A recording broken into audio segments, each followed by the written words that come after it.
Be the goal of anybody who gets out front. We'll see who grabs the lead first here at Daytona.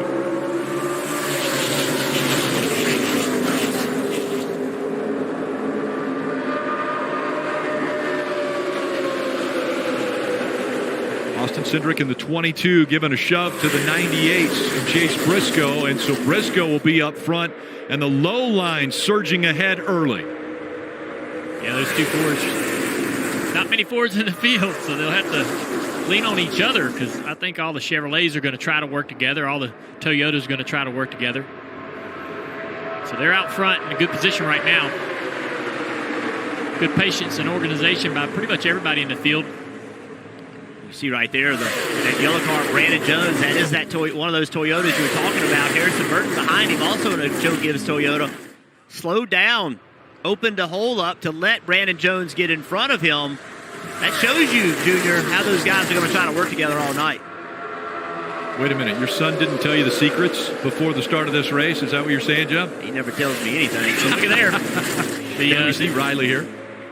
Yeah, the Chevrolets of the Jarrah Motorsports Chevrolets got a run there.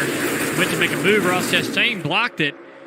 It cost a lot of momentum for those guys on that outside line. It didn't work out for him. Ross Chastain back to the bottom. Pushing this 22 pretty hard. Keep in mind, you cannot lock bumpers in the Xfinity Series. You can hit, you can bump, but you can't lock bumpers. That puts NASCAR always in a difficult position making those calls. Ross is going to have some great runs here up to the back of this 22 car. Driving his Chevrolet against these two Fords up front. Will he try to take any of those runs? Will he try to take his colleague teammate to the front? Justin Haley right behind him. Looks like right now, Junior, that all these guys are wanting just to get to that competition caution on lap 10. Everybody's staying in line. That outside lane led by Noah Gragson, it's not going anywhere just yet. Kind of a safe play, right? You know a competition caution is coming. So if you're in this inside lane, it may just make sense to get to that caution. Don't push the issue.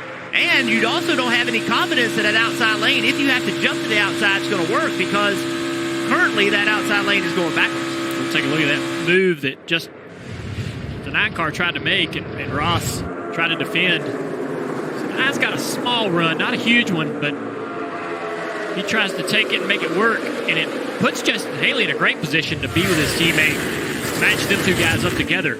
That's what you do not want, I think, if you're the rest of the field, is to help the colleague guys get together to organize. Yeah, one thing about that, you saw that 7 car of Allgaier pushing his teammate, and it ended up hurting him as well. Those two teammates trying to work together, work to the back. Now there's 3 of them lined up way in the back. 3 Junior Motorsports cars lined up.